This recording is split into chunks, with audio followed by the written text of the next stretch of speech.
Boa tarde, gente. Estamos chegando. Good afternoon, everyone.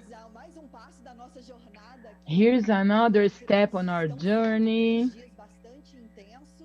These have been very intense days, but we haven't started this week. We are on from the 25th of August. There are lots of things that I wanted you to see. So we have this panel. Beatriz Barbosa from Metrô, São Paulo. She's also part of our board of directors at SBGC. And she helps us prepare events, cool events like this one. So this is digital transformation and KM in the government. We saw lots of good discussions with Fernando and Felipe. We are going to see. On their panel is going until 5:30, and then we are going to see our academic award. And then we are going to begin a new journey. For a month more, we have lots of events scheduled. And tomorrow, we are going to see a session because we launched the view, Brazilian view in KM. So I would like you to answer this questionnaire, which is on SBGC website. And please, I would like you to answer it. It's a very broad, they are very broad questions. And we are going to understand the many industries we have in Brazil, the many kinds of markets in this huge country of us. So Beatriz Barbosa is going to talk about, she's going to be the moderator of this panel. Thank you, Beatriz. Thank you, Renata. Thank you, everyone. We are going to start the digital transformation and KM in the government panel. It is a pleasure to be the moderator in this KM Brasil 2020, online for the first time. And I thank you all for the participation, for the attention, participating in the panels, in the debates on these last few days. Uninove staff, I want to thank you all. I thank everyone who have been supporting us in order to have this series of events that we have been attending. Anyway, let's be objective. So why digital transformation and KM in the government is happening?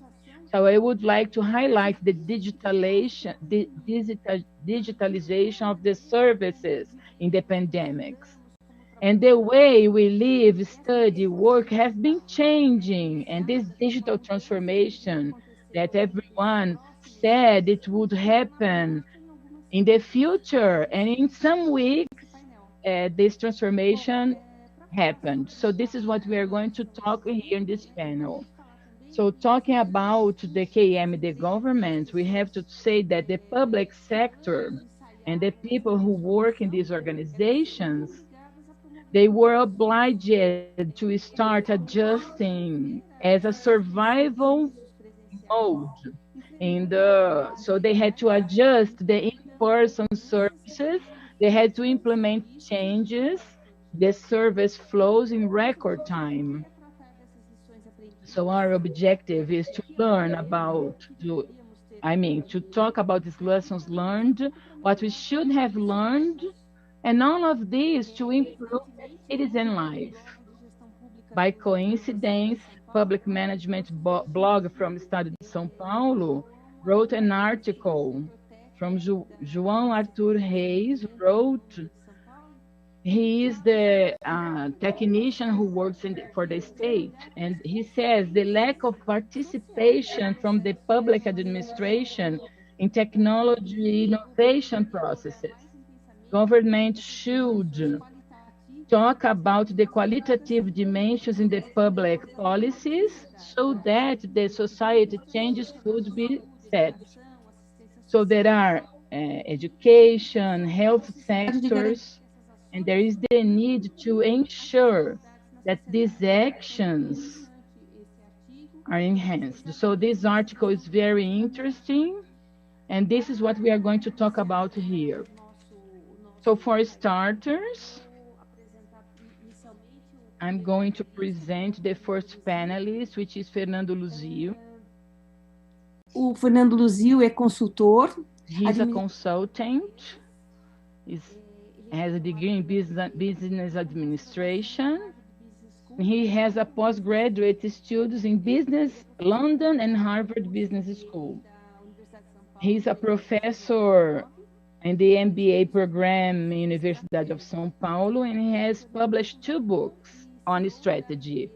He is founder and CEO of the consultant company Luzio Strategy, and he has been going with projects in many countries, in small companies and big companies as well, in different industries.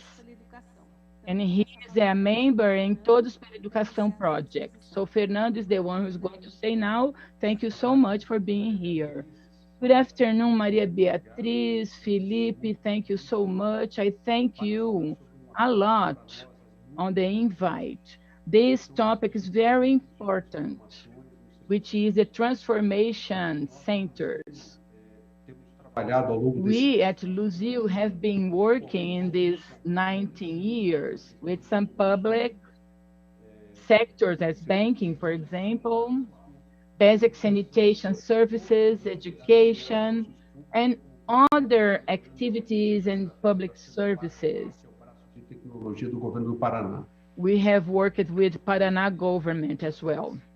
Conversa de hoje é primeiro. So I would like to discuss at first to corroborate what has been said before in the opening, which is how much the pandemic speeded up the digital transformation in Brazil and in the world. Let's illustrate with some data. We have advanced in the consumerism habits 10 years in 8 weeks in e-commerce. Remote work, 20 times more people in 2 months working from home related to before the pandemic. Valor Econômico newspaper published an article with the value of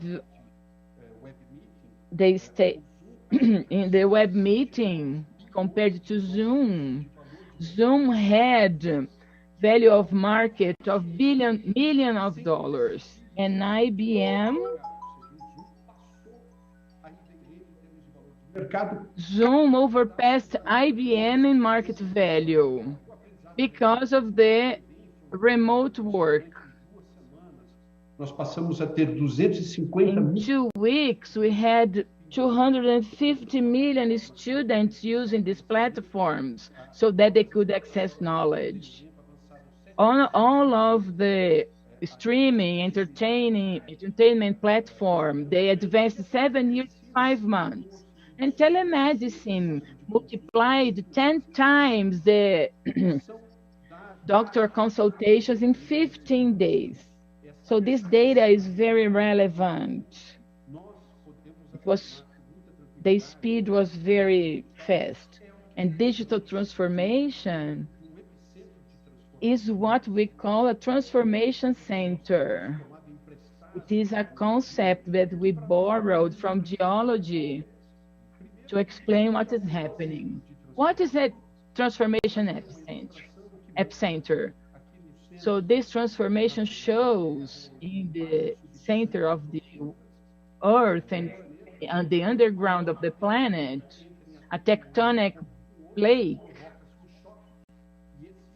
shocks with another one, and this epicenter, the shock happens in this epicenter and goes to the Earth's surface below the ground, is what we say KM. From this point on, there are some superficial waves that are going to shake the structures. What we used to say is that in some moments, with the spiral shock provoked by the pandemics or some private sector company strategy, we create transformation epicenters that provoke changes in the whole structure of the public government. So technically, it shows how the ecosystem of the public service architecture helps. We can find new quadrants in the new applied public service. In any of these elements, when they have a deep transformation because of transformation epicenter, all the system is going to suffer these waves as well. Some companies before the pandemic, they have been trying to digitalize their services, but with different objectives. It is to optimize their productivity, reduce their costs, or create new services so that they can promote a strategic transformation. If even with an external shock or the organizational strategy, the trigger when it happens in any of the elements on this model, all the other parts have to change so that the system can achieve a level. When it is a public service, the scales are great, and it's very difficult to control all the parts of the system. For example, a digital transformation happens in a dimension on a channel, relationship channel with people and society and the interested parts, with the public service, with the public organization, and this channel, which can be digital. When this trigger happens, it's not that simple. Pelo seu celular possam se servir. People can have the public service via their cell phones, for example. There isn't a balance of access in the population. Second, in order to provide the app, you have to change the whole resource structure, hardware and software speaking, in order to have the service provided. And lots of activities have to be designed. The communication point of view, capacitation of all the stakeholders of this new public service, and this impacts in costs. The way the public company is going to cost the service. I mean, the cost is generated. The public company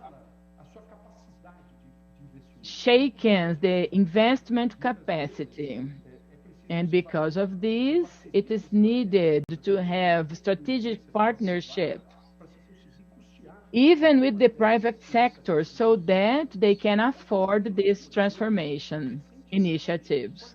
We saw this with the Caixa Econômica Federal initiative in order to provide access to the emergency aid through an app.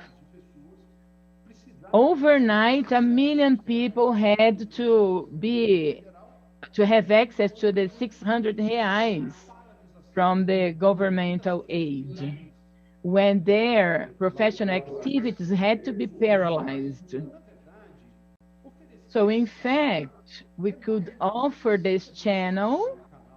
It's more than simply have a channel from a bank so that the population can talk to them. This is more than that.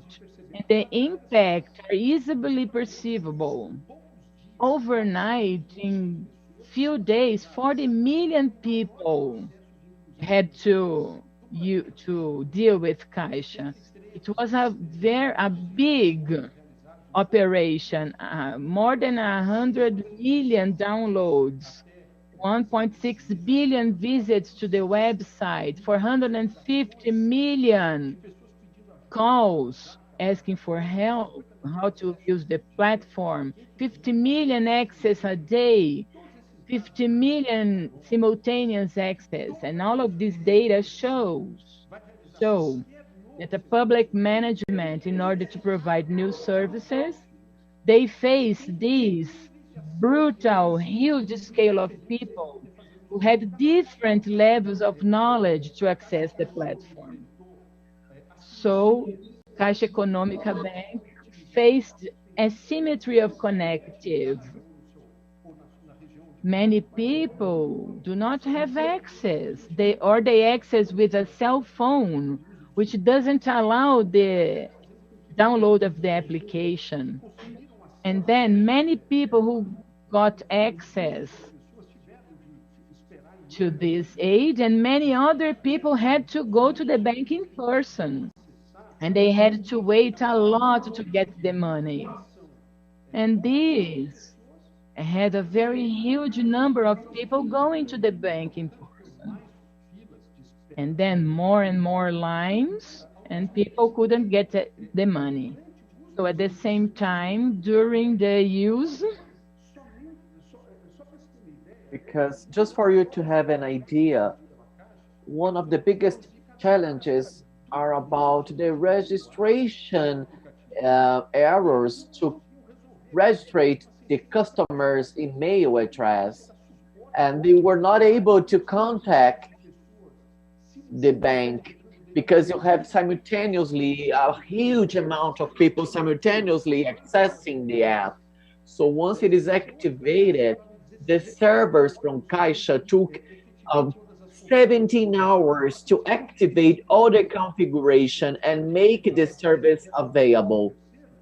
They had to hire third-party softwares, and they also had to take into account the hackers' attacks and frauds.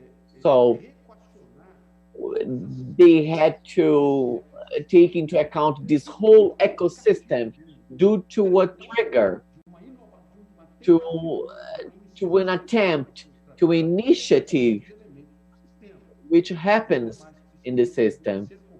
And it's configurable. So Felipe will also address about extraordinary cases that he has seen and other facets of this challenge. But I also like to show you, we have an international event, so we have people from other countries watching us, and we recently saw a movement of this epicenter of the public service, and that might be from the cost structure of that specific organization.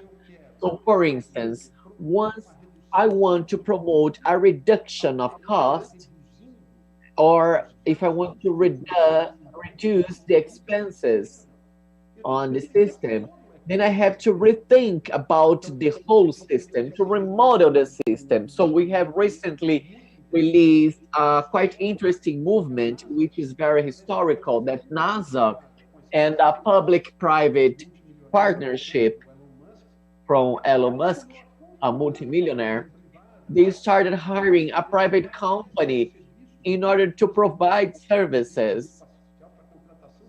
Spatial transportation means. So then they would be able to have the transportation of food and other goods. So they sent these two astronauts, and that is from an extremely extraordinary process. The 20 engineers from NASA plus 20 engineers of SpaceX to work together, because there were a lot of paradigms within NASA's projects. So then they would be able to provide a more economic service. And the first time they did that was in 2011. So NASA use it to rent services from Russia in order to provide to their astronauts. And this movement was such a recovery for their self-esteem, Americans' self-esteem. So just for you to have an idea, the outfits that the astronauts wore and the amount of equipment is tremendous, because this equipment is almost an aircraft, because there are a lot of technologies involved. So one thing that is quite interesting is that this articulation process between private engineers and a well-qualified NASA engineers, they were able to provide, to support, because they had paradigms that paradigms that were not making any effort for the company itself. So they were able to reduce costs. So for instance, this is the Falcon 9 that conducted both astronauts. And here you can see the platform in the liftoff in Florida, Cabo Canaveral. And what is interesting is that this structure is called booster, is the main, this is the main gear, and this is the second gear, but it costs a fortune. So the amount of technology within it is an absurd, because it's a lot. And on the top of it, you have this dragon, in which can be occupied by up to 5 astronauts. And there is also storage for food and items. And what is interesting is that only 2 astronauts are here, because this is a column, and there is fuel on it. So then it starts the eruption and provokes a displacement. So technology is tremendous here, because an explosion, can you imagine what would be an explosion here? So there's a lot of research involved, a lot of equipments. So one of the questions that the engineers had was, why you never took it back? Because once it is lifted off, and in a certain, that there are the other parts of it, and because this is discharged, and the question was, why not having the booster back? Because it's quite important for costs, and we still have technology for that, but NASA never thought about it, and they designed a process of liftoff, and Falcon Online has an inclination here, and after a point there is the separation of the main booster and the Falcon 9, and these just go directly to the International Space Station. And then there is a maneuver here, and it's repositioned with the part. Then here it's changed, and it returns to the Earth. The obstacle, and this ship is positioned in the ocean. So then the booster comes back. and they activate it. So then it comes back, they clean it, and they reuse it. So you don't need to rebuild. You are able to just restore it. For you to have an idea, this is the chart showing all the spatial missions, the Crew Dragon from SpaceX. You can see the difference of the cost here. The space shuttle are costed, these are very expensive, 27 million against 1,700,000, and the cost is very low, 55 and 170, considering the space shuttle. So what was interesting is that this conjunction of knowledge plus innovation, viability of spatial operation was only able according to an extraordinary knowledge. It was a partnership from the public and private sectors. Because recently they also had a liftoff that they took another road, and they went to new regions. And this was not something they were taking into account because of the risks. And they were able to design a consensus of auto-exclusion of the rocket ship. And so then it would be broken and it would be in little pieces. So and the flexibility of new roads is something very interesting. So this is an illustration for you to see. It's, well, it's not that simple, because it's not that simple as the other example, but it's for extremely sophisticated. The integration of knowledge between different participants in this ecosystem is essential. It's very essential. And we have been learning with our consultancy, and we made companies to think about it, to think about strategies. And what we learned is that once we have more challenges when creating and implementing strategies for public services, is that, well, digitalization is very important, because once we use new technologies to empower productivity, well, we will make it available. But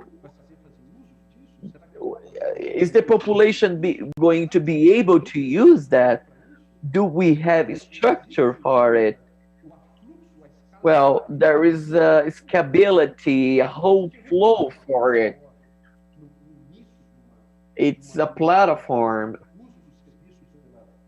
Because as the first example, considering the financial aid, the platform almost was shut down. Well, and there's this articulation, this experience, and we will see in Felipe's presentation how important it is that for you to hear, and also the service provider, so then we will be able to have a good strategy. And we have been working with startups for digital transformation, and I have never seen something similar. And they reported to us that there is a new platform and we didn't have any clue about it. We had people who just forgot about how to use the system, and they were not able to call someone to ask for help. So how can they get into the system and use it? Or for instance, the email. So how can we recover? Well, it's the mindset change in order to understand the point of view from users. And all the difficulties, it's not from out. Well, we need to have a specialist team and design the product, develop the product. We need to provide a good product according to the user's point of view. And there is also a mosaic, and according all the resources. So this is the message that I had to share with you. What we have been learning is that, in fact, KM in these strategic initiatives, it's a very important challenge. And this is what we are trying to do, to collaborate with all the projects we are in. And we have to think how these deep transformation triggers, which we called transformation epicenter, which affects the whole organization. And this way we can know that the starting point of the transformation, many changes happen because of this one. So if we don't do it, the structure is going to be ruptured. So Felipe is going to talk now. Oh no, Maria Beatriz is the one who's going to say now, and then we get back to this discussion. Thank you. Very interesting, Fernando. Thank you on your presentation. This epicenter concept was very interesting. I have learned a lot from it because I saw Fernando talk before, and many times we focus in only one matter and we end up forgetting the impact in the other departments, and this ends up diminishing the success of our project. The solution of a problem ends up being another problem. And it's very important to think about it and to have Fernando here sharing everything. So thank you for being here. In our panel, I didn't talk in the beginning, but the dynamics is Fernando's presentation, now Felipe's presentation, and then we go back to Fernando because he's going to comment the case studies that Felipe is going to present. So on the second presentation, we have the Felipe Maruyama project. He is PhD student and master in production engineering from the Polytechnic School of University of São Paulo. He is innovation director in Impact Hub Government in the IdeaGov program. It offers better services to the citizenship and more efficiency in the public management. He's a researcher in the Gestão de Inovação Research, Innovation Management Research Lab, and he was the general coordinator in the 011 Lab, which is a lab in the São Paulo Mayor City Hall. Felipe also invented another nonprofit project with managing companies and what they have learned in the process. So Felipe, please, I hand over to you. Thank you all Thank you for the invite to be here in KM Brazil and be able to share a little bit of the cases that I researched. And it's going to be interesting. You would like it. So IdeaGov summarizes my trajectory in the government. As Maria said, there is an innovation program in our government looking for innovation initiatives. It is an economic development secretary along with the government, and I am part of it. So to be part of this panel, I had also the idea to provoke a little bit so that we could think on them and on some interesting aspects. And I would like to have a government view, directly or indirectly. So we have to think beyond the digital transformation. We have to think on the moment we are. And we have to look closely and carefully at what is with us, near us. So COVID-19 speeded up digital transformation in the government. This is a fact. And this aspect, this is something that was being built. And it was in the government plans. And digital transformation in services aid the professionals in some important aspects. When we think in the digital transformation context, it is nice to say our imaginations. This is how we imagine our cities when we talk about digital transformation. This is Shanghai, one of the most connected cities. It's a first world context. They have all necessary resources to have access to lots of different technologies that really can have people have access to the benefits of digital transformation. And also São Paulo. São Paulo is a big megalopolis and have the elements that could place us in the cutting edge front. But we end up forgetting the São Paulo County and even Brazil. We can't forget that digital transformation is set in a context, but it has to be attached to what happens according to everyone's reality. So we have to highlight that this is one of the largest communities in São Paulo County.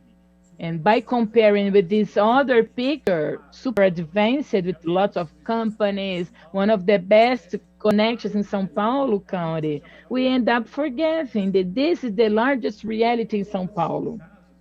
And I like to show cases. Renda Brasil is one of these examples with Caixa Federal Bank. This is very symbolic to show small details when people try to access this application.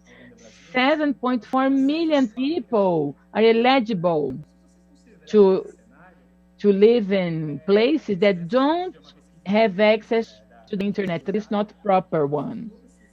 So the Solidarity Net talked about it a lot. So 7.4 million people are not connected to the internet. They can't go online, and they need to have access to services online. And people couldn't go online, and then they couldn't have access to these resources that they were entitled to. So this is the question. Is it effective in a context where everyone had access to go online, was it possible to have it? Yes, it's a possibility.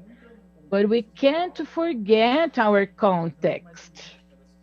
We have to have a more holistic view of things.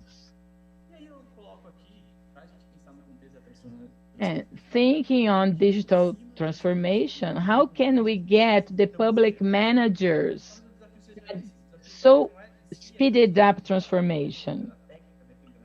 So sometimes we are dependent on technology, but we have to see the people's realities.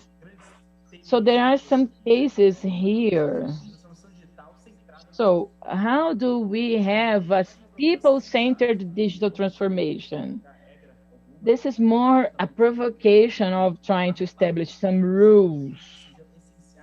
So I'm going to talk about essential things for the managers so that we can answer the question. So there are three elements: adapt, instrumentalize, and co-build. So in the adapting context, we have to go through the problem to understand the proposed solutions. So the first one is to use community radios, which many cities in the northeast of Brazil have been doing. And people realized that many students depending on the internet and the devices to go online. And how can we adjust to this context so that the students can go to school remotely? And what did they do? What did the cities do? They used the community radio. And we can use the radio technology, which is something super old-fashioned, and it can reach many parts of the city, independent where the person is. So this is an excellent example on how we can adapt the community on a different context. Okay, let's have an online course for this region. And most students in this region, they do not have the hardware or the internet to go online and have this kind of course. So solutions had to be adjusted for that region so that students could go to school. So adaptation is fundamental to have a speedy transformation. The second one is Paraisópolis.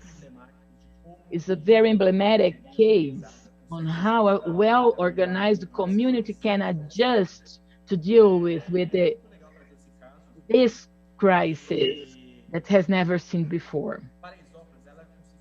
So Paraisópolis could be paralyzed and could get together on a place where the state wasn't present. So community organizations had projects alongside with the civil society so that the disease wouldn't be spread into so many people. So they organized a nice process, and people were watching other people in the street, and they had to report if someone was infected with the COVID. And they developed lots of structures, and they had a local ambulance to be standby to aid people that needed treatment, people that didn't have access to hospitals. So they built a network. They said it was the home office hairdressers, hairdressmakers. So they have an opportunity that people could maintain in the crisis. So a big task force of women sewing masks, they helped people. So this shows a level of adaptation which is gigantic. And this initiative was the community initiative. And this region, lots of public services couldn't be delivered. And this is a resilience and adaptation example. The other element is instrumentalize. How can we organize and give access to tools, practices, and learning? This case is the acquisition flow of educational technologies, which CEB did. They developed a toolkit with orientations and models that the manager can select and acquire technologies efficiently, rapidly, and safely. It is very difficult for you to know about all the information towards technology, the scope, the requirements. It's difficult to know the size of the market also.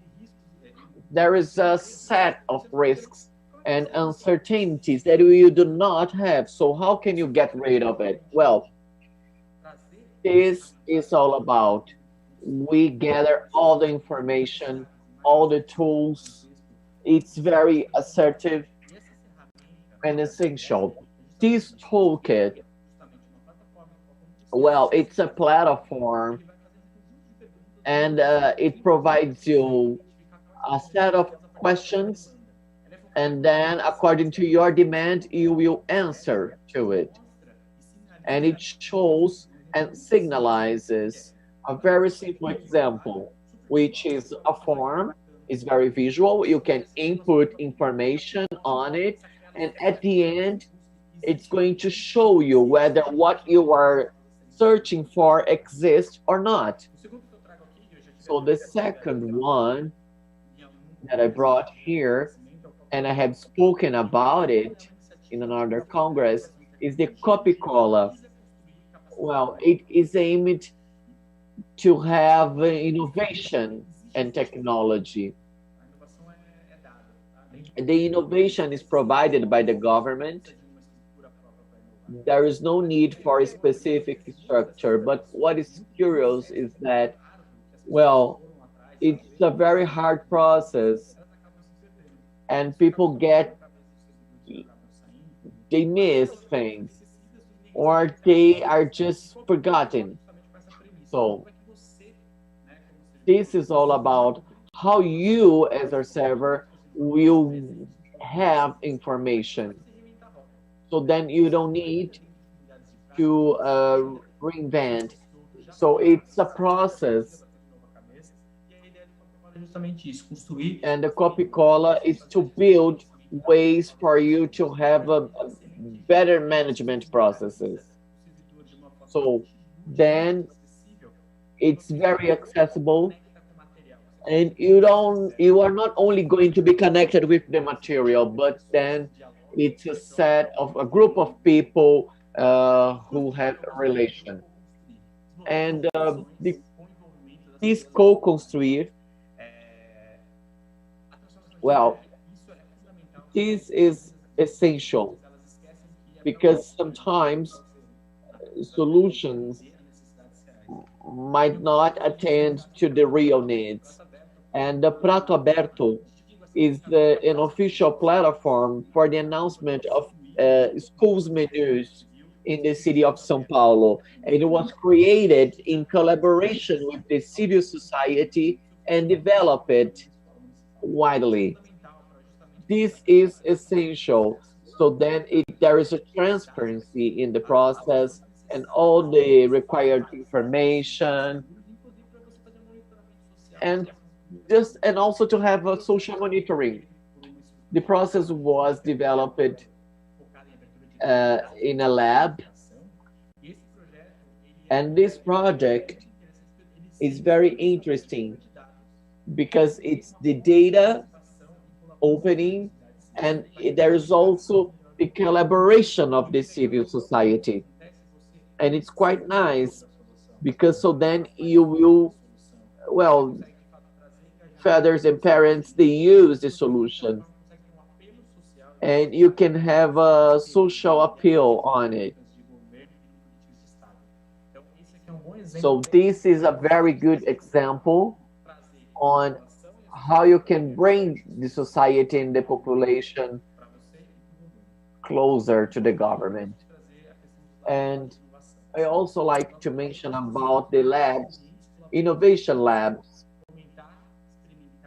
They foster methodologies about creativity, experimentation, and innovation. Well, we have Genova, we have various labs from Brazil, and we have structures. So then we will be able to know whether it makes sense for the population, if the solutions will be met. So then we can incorporate practices, and that makes public servers more resilient, and the labs, they have this function to build this structure, and these are all essential elements. And as a conclusion, COVID-19 has accelerated, but it has not erased our delays and inequalities, because a country which is not equal should deal with digital transformation and centered in people, so then we will be able to attend and meet their needs. Technology, well, we cannot only have policies and politics for the technology, but we need to take it into account. And I think that digital transformation is also a social transformation, because this is for people, this is for the population, and it's more important for the society. And we can continue talking. Here are my contacts. Thank you so much for your attention. Felipe, we would like to thank you for your experience, for sharing your experience, your insights about the project. And you presented all the accomplishments and experiences for KM Brasil. Thank you. Well, before giving the word to Fernando, well, I just like to comment about Copy-Cola case. Renata talked about it. I work at Metro, São Paulo Metro, and well, we have many people who have been affected by the pandemic, and also taxes and costs, expenses about the sanitary issues. However, considering what Felipe presented about Coca-Cola, Metro is part of a group of metros, and they do not have competitors. They have their own market. So there is a practice of information sharing. So there is different groups according to specifications. So for instance, in São Paulo group, they have a high number of passengers. And during the pandemic, in the first months, we had the opportunity to share information, to exchange information throughout the world, because it is in a different stage. And the schedule of the pandemic, they are 14 days advanced. So the problems that they had, we would be facing. So the timing is different, and we need to understand how it works in order to implement all the solutions. So the benchmark that you establish of good practices, you can share, and then we can learn together. And Metro has implemented some improvements that were shared with other metros um, abroad. And we also have companies, and we need to have this collaboration, and we need to be at their disposal to help and support others. In this presentation, in Fernando's presentation, in the SpaceX case, in NASA, Elon Musk, and Elon Musk Foundation, it is a public-private partnership. It is a greater challenge, which is public-public partnership and different instances of the government. So we can have conflict interests and disputes that can be done in favor of the society, so that the citizen can be attended with less suffering, because everyone is suffering. The ones who provide the service, the ones who need the service. And then there are some considerations with our presentation. So I'm going to hand over Fernando, and he's going to comment on the epicenter theory, on the cases Felipe has presented us. Felipe, muito obrigado pela sua apresentação extremamente. Thank you so much for your presentation. It was inspiring. Muito grande para nós. And it is a learning source for us. I thank you so much. I would like to comment on some things he said. First, when he showed the picture in São Paulo, both pictures he showed, a big challenge with the supplying companies, or they help public organizations to think the service for the citizen. Estão trabalhando na BRM. They are people who work there. And it's the mental model that they have. And they never went to the other place, which is poorer. They do not have the idea how is their life. So the holistic view is very important. We have recently had a strategic thinking with a bank, and the leaders who are in this process, they thought, we have been designing our system based on every digital banks available, so we can design a better app. Then I asked,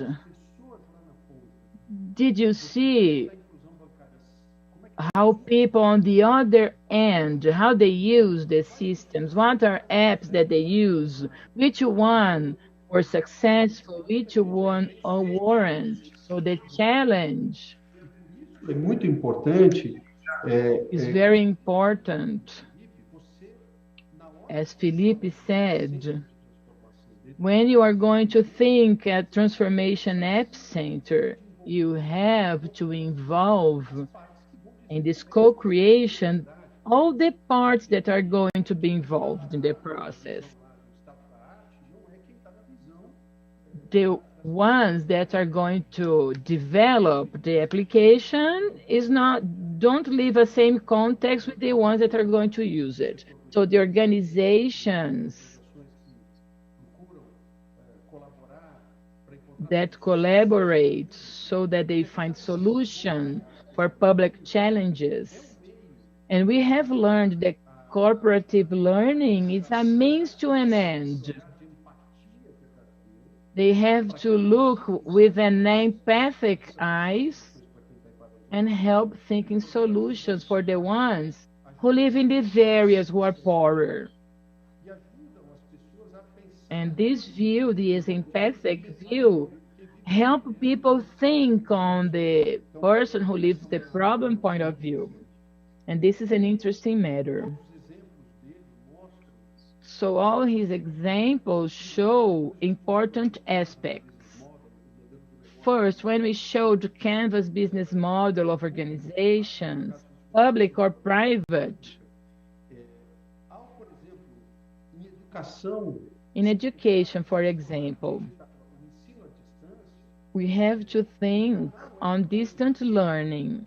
The channel is the epicenter point. This is where the earthquake is going to happen. People are not going to school. So this is not only a channel matter. He said a very interesting and important example. Many people in the community, as they couldn't have access online, the community radio was the solution. And the teacher wasn't able to teach online or in the community radio because the teacher was experienced in teaching in person. And the teacher's relationship has a different relationship with passing the knowledge. So there are this kind of channel, and the epicenter is here in this channel. And the other end, is the teacher prepared to teach this way? And this was a big challenge for private schools as well. Okay, even if you provide the channel, it can be the internet or the community radio, but how is the teacher going to transmit the knowledge? Is the teacher prepared to use the channel? There is a very touching example. That community could build an ecosystem, a new one, because the current public service can give the demand, and those communities are so poor. And I thought, we have never been in touch with this community. How can we solve the problem for them? So there, it happened a new transformation epicenter, and which is in the partnership model. What they did in this community was a transformation business partnership model. Partnership model.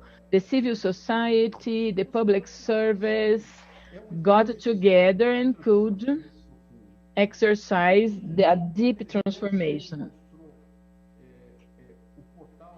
It's very interesting when he showed the portal, how public organizations can buy technology. So in the canvas, buying things is the key feature in a public organization. It's very complex. We have compliance, conformity issues, corruption protection issues, and lots of technical matters, what I can do, what I can't do. So you can accelerate a key component in the ecosystem who has rituals, and overnight they are obliged to transform a key transformation role in an axis. So to wrap up, it's interesting to talk about the experiences and innovation labs. They are centers of innovation and knowledge management, where people with multidisciplinary experiences get together to think that view and try to come up with new solutions. So what's very interesting They are going to apply with what has already been created. So this is KM process and challenge in the public and private sectors in the current society is to make people aware of what is already existing. It is charming in private companies and also in the public sector. People have to develop something that hasn't been thought of before. We have to use what's already done. And there are lots of people creating many interesting things in Brazil and outside Brazil. And they have interesting solutions. Então, eu acho que existe um They don't have to start from scratch. So we have to promote a way effectively to do the job. And we have to make people aware of things. So this is my mea culpa. We have been in our consulting firm for 20 years. I didn't know lots of projects. Some of these extraordinary initiatives, I wasn't aware of them. So I am a well-informed person. I talk to many interesting people with different companies from the third sector. We talk to public managers who are highly capacitated. We have 12 different publications, both national and international. And there's a need to supply with a hub to know practices that are already on and that we didn't have to go from scratch. So we have to provoke this transformation epicenter and we have to orchestrate it. Going from scratch is too much hard work and too much resources are needed. So I remember the classifieds on Estado de São Paulo newspaper some years ago, where a person entered in an elevator and said, "Oh my goodness, I would like to have a new car or even a used one. A simple one would be okay for me." And next to that person, another one said, "Oh my goodness, now I have money. I would like to have a car. A simple one is okay. It would be wonderful if I could listen to music." And those both individuals go in different directions, and no one ever knows that a meeting with these two people could be arranged. And nowadays, in the pandemics, the initiative in Solidariedade study, which is a big platform that can share the vaccines and drugs for COVID-19, is something we have to think this way too. So to wrap up, my comment was very relevant. The ones who live in the public organizations know the constraints existing in these organizations: micromanagement, legal rights. These are complexes things. And we have the emergency aid. Caixa Econômica Bank had to face hackers that were stealing the money. Ou seja, existe aí o crime organizado hoje? Organized crime nowadays, it is a variable too. So there is a challenge. Our expectations with the administrative reform that we discuss in Brazil nowadays, we have to talk about knowledge flow, and which is above these bureaucratic things, which is power and different public spheres. Because in a private company, the rights are more flexible. Who are we going to talk to? who are we going to discuss the problem? In the public companies, we have to respect a hierarchy and the knowledge flow. But this is it. I liked very much, and thank you so much, Felipe, for your experiences. Felipe, would you like to comment? No. I think that Fernando wrapped it up very well. And how we make this knowledge fluid. It's very clear for me when I joined the government.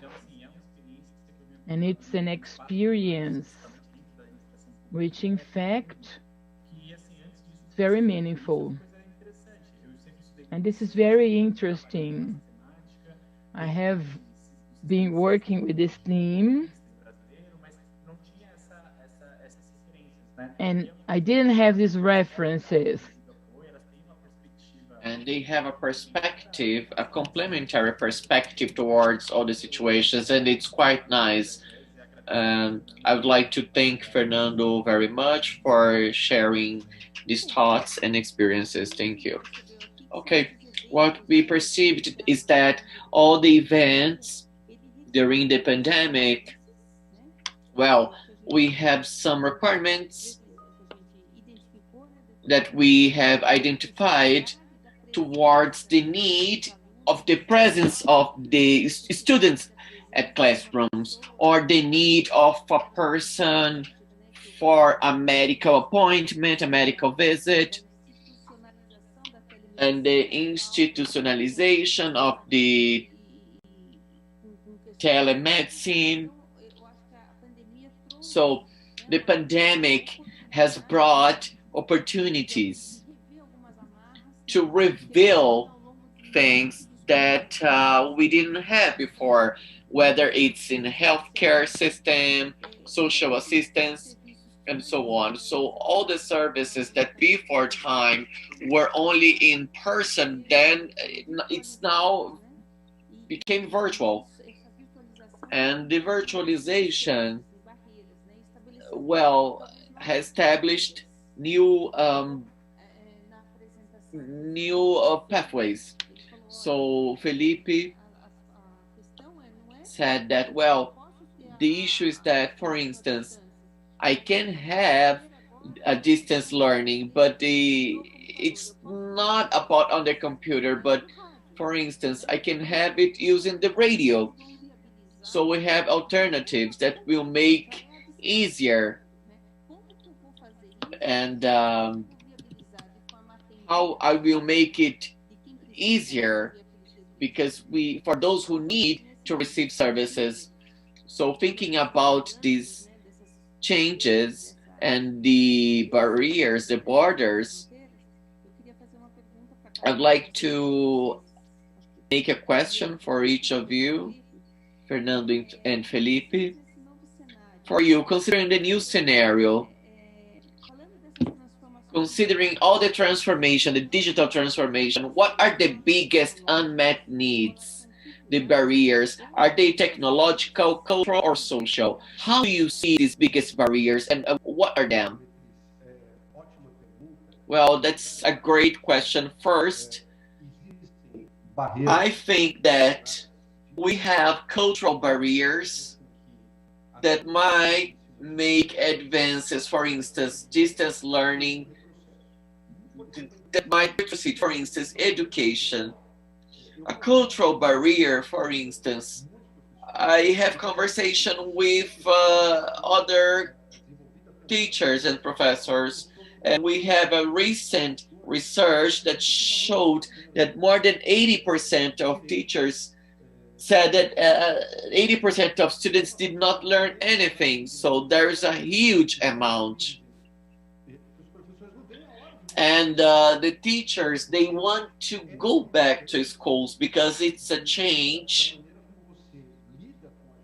on how you deal with this management. And I would say that this cultural border and the habits, this is a challenge. And I am deeply sorry because if the public or private organizations, if they, well, after the pandemic, they will do what they were doing and continue keeping some innovations, well, but not putting too much energy on it. Because, for instance, can you see like this Congress today? Well, what about before the pandemic? Do you think that all the participants here would have been invited? Because we have other costs, we have expenses, we have transportation costs. As for myself, I think that considering the pandemic, well, today we have the possibility to hear other people, to get to know about other areas, different areas of knowledge, so without leaving our homes. And I think that there is a crisis management.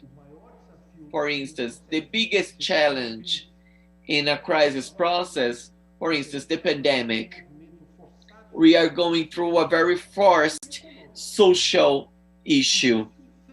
So there is a phenomenon that was researched a long time ago that says that the biggest risk is that people might repeat the errors in the past, from the past, once the storm is over, because there is more control on it. For instance, a lot of schools, they have digitalized the materials instead of having a digitalization. One thing is using community radio, internet, but the other thing is how is the young going to learn from their homes? We know that we need to have human contact, but acquisition of knowledge could be different. And I think that we could have, well, considering that we have learned in the pandemic, all the digital articles, well, the young, they know how to use smartphones and the internet and technology. Well, I have a kid who is 14 and he tells me how to do things. He teaches me. But the process of learning, well, it's different because they had a lot of difficulties. And the teachers and professors, they want to go back to the school because it's different. Well, it's different for a student to play a video game and to be at a classroom learning. So it's about this issue. And there is another detail, just to conclude. I saw a lecture that showed a very interesting data in the United States that has a very technological advance. Only 22% of the labor work is digitalized. Others need to work from a point of sales, well, a physical point. So actually, the pandemic and the relations is going to set things apart. Well, we have barriers, borders, and also considering the opportunities we have experienced. And that has to be something for us to use, because there is a lot of knowledge in it, and we need to use that in order to evolve. Otherwise, if we go back and do what we were doing, so what would be the lesson learned? Your consideration on the amount of jobs Teletrabalháveis, né? Teletrabalháveis. Ontem também that are worked. Yesterday, there was a research here published, the amount of people home-based in the different states. And this will be a new social indicator. Until what point it is possible for people to work home-based? And why can they do this in one region and why they can't in the other? And this will be a new social development indicator on our different states. Super interesting. Philippe, your consideration regarding the barriers, social ones. Onde eu tenho atuado mais, eu acho que in the government plan area, it is difficult to divide. They converge, and it depends on each organ, each group of people. I can say that talking about organization, they are made of people, independent if there are barriers or no or not. People are our focus. This is why it's important to have change theory movements. Change has to be done. And the organization scenery has been changing. So in a way, the public service, of course, depending on the organization, the age is 48 years on the average. And up to some time from now, many people will retire. But there's still some time so that they retire. And how can they affect the change of these people that are ending their profession? How can you change so that these people can have a transformation and adjust the context? The first one is a group of public servants, 20,000 public servants. They were working in person, now they are working home-based. Can you imagine the change in the processes, in the trust that happened? There is hierarchy, control issues also. How was this generated? There is the cultural issue also. How we give these people a basis. This new generation is digital, but we have to consider the public servant can work still 10 or 15 years, but other ones weren't born in the digital era. Yes, they are still analogical. So there is people's transformation, a cultural transformation, and it's less technical one. The technical area is a little less. The technical part is already resolved in a way, minimally at least. But we have to adjust people and many other issues which are not some normal thing. Now, very fast, in 2 words each. What do you think is temporary? What is permanent? Well, in my opinion, COVID-19, this situation we are living is temporary. What is permanent is the experience we have been living. Da finitude da vida. We had more clarity on how life is fragile and how we are fragile, Que a gente tem desafio comparing to the nature force. And we have to manage knowledge now so that we have to become what we learned with this experience permanent. Somewhere we need to consolidate our learnings and register what we should have learned, but we didn't learn during the pandemics.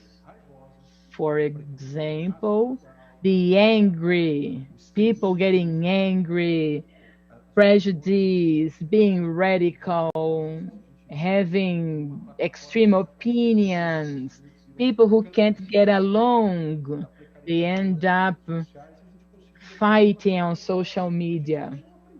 And we could show what we haven't learned. Se a Sociedade Brasileira de Gestão do Conhecimento pudesse, de alguma forma, nos ajudar a If criar dia... our KM society could have a journal in the pandemics and list what we learned, this could be permanent. This should be permanent. In Japan, in the seashore, in some peoples you see rocks that have, they say from here on you can't build because there you can have a tsunami here, and people respect that. Our society needs symbols that help us remember what happened.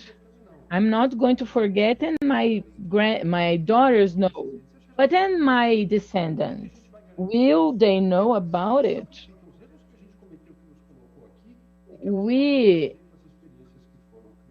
They need to remember, they need to know what happened now. Thank you. Felipe, please.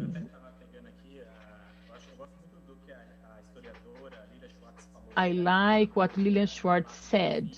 The pandemics, we end one century and enter the other one. It was a milestone. This is super interesting. It wasn't the change of centuries that made the change. And I agree with everything Fernando said. I think this moment will bring something missing, which is trust. We have to trust the ones you work with. This is the first thing. We don't need to control people anymore to see if they are doing what they need to do anymore. This has to stop. I really hope this is going to be a change. The end of the pandemic, home-based work, remote work. Fingir que está entregando alguma coisa, não precisa disso. E eu acho People don't need to fake they are working. The spaces where people have to go in person, they will be meaningless. What am I going to do with? I'm going to commute to do some things.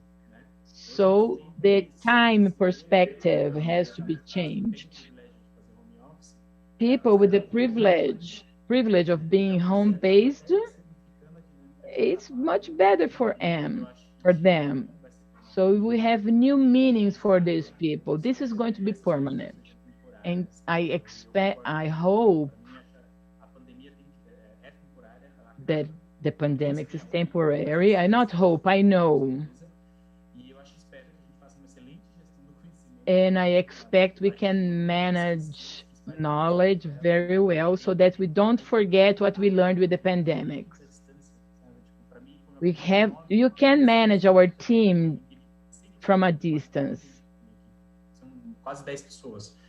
I have 10 people on my team, and I hope I can manage them remotely.